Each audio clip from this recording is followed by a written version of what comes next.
శుభం వ్యాధి శ్రీ గురుభ్యో నమః. నెక్స్ట్ మనం కుంభరాశి గురించి మనం మాట్లాడుకున్నప్పుడు కుంభరాశిలో రాహు కూర్చున్నాడు, అదేవిధంగా శనీశ్వరుడు కుటుంబ స్థానంలో కూర్చున్నాడు. వెనక చూస్తే 4 గ్రహాలు ఉన్నాయి. అంటే ముందు చూస్తే నువ్వు అంటే వెనకాల చూస్తే ఇంత పెద్ద వెయ్యి కూడా కనబడుతుంది. ఈ 4 గ్రహాలు ఏ గ్రహం ఏం చేస్తుందో మనకు తెలియదు. అలాగే రాశి చూస్తే రాహు మ్యాజికల్ ప్లానెట్ ఉన్నాడు, వాడు ఏ నిర్ణయం తీసుకోలేడు. ఓకే, అంటే ముందు వెనక రాశిలో మూడిట్లో కూడా అన్ని పాపగ్రహాలు కూర్చున్నాయి. అది పెద్ద సమస్య. గురుడు యొక్క అనుగ్రహం ఉంది కాబట్టి రాహు మీద మీరు ఏ నిర్ణయం తీసుకున్నా పక్కవాడిని అడిగి ఇది కరెక్టా కాదా మాత్రం అడగకండి. మీరు తీసుకున్న నిర్ణయాన్ని మనసులో ఒకసారి తలుచుకుని గురువుని తలుచుకుని ఆ నిర్ణయాన్ని మీరు ఇంప్లిమెంట్ చేయడం ప్రయత్నం చేయండి. అది ఉద్యోగం అనుకోండి, వ్యాపారం అనుకోండి, లేకపోతే అన్నదమ్ముల విషయాలు అనుకోండి, ఒక శుభవార్త గురించి చేయాలనుకోండి, ఏదైనా మీరు ఒక నిర్ణయం తీసుకుని మీరు లాక్ చేసేసుకోండి. జస్ట్ కన్సల్ట్ చేయండి చుట్టుపక్కల వాళ్ళందరినీ. ఆ నిర్ణయం మీద వాళ్ళ అభిప్రాయం తీసుకుని దాన్ని మీ నిర్ణయాన్ని బలోపేతం చేసుకోవడం ప్రయత్నం చేయండి. చేసి అదే ఇంప్లిమెంట్ చేయడం ప్రయత్నం చేయండి.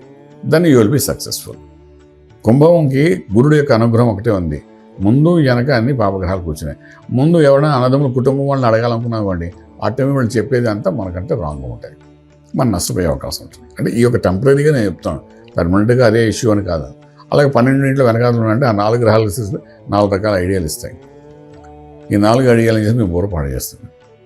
కనీసం మీ రాశి మీద గురు దృష్టి ఉంది కాబట్టి మీ నిర్ణయాన్ని ఒక పూట అనుకుని ఒకసారి ఆగి ఒక పూట అది ఇంప్లిమెంట్ చేయడం ప్రయత్నం చేయండి. సక్సెస్ అనేది కనబడుతుంది. ఉద్యోగ ప్రయత్నాలు చేయకండి, వ్యాపారంలో ఎక్స్పాన్షన్ అనేది ప్రయత్నాలు చేయకండి.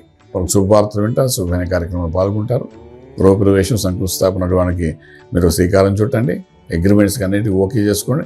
ఏదైనా మీ నిర్ణయం మీదే అన్నట్టు వెళ్ళండి. ఈ 15-20 రోజుల్లో ఇందులో 12 గ్రహాలు నష్టాన్ని చేయడానికి ప్రయత్నం చేస్తాయి. ఒక ప్రశాంతంగా ఒక నిర్ణయం తీసుకుని ఇప్పుడు సరిపోతుంది. ఏదైనా సూర్యోదయ కాలంలో మీరు ఒక నిర్ణయం తీసుకోండి, అది ఆ రోజంతా పాటించండి. అలా చేసుకుంటూ వెళ్ళినప్పుడు మీకంటే రాహు గాయత్రి మంత్రాన్ని నాగధ్వజాయ విద్మహే పద్మహస్తాయ ధీమహి తన్నో రాహు ప్రచోదయాత్. ఇంకా అక్కడ ఏడాది ఉంటాడు ఆయన రాహుగ్రహం.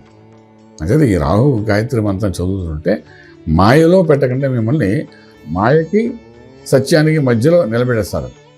అప్పుడు నిర్ణయం మీరు ఈజీగా తీసుకోగలుగుతారు. ఆ విధంగా చేయడానికి ఆ మంత్రాన్ని చేసుకుని పోండి, డెఫినెట్గా సక్సెస్ అనేది బాగా కనబడుతుంది. సో ఈ విధంగా చేసుకుంటారండి, రాజమార్గంలో రాజ్యం పొందగలుగుతారు. శుభం వ్యాధి.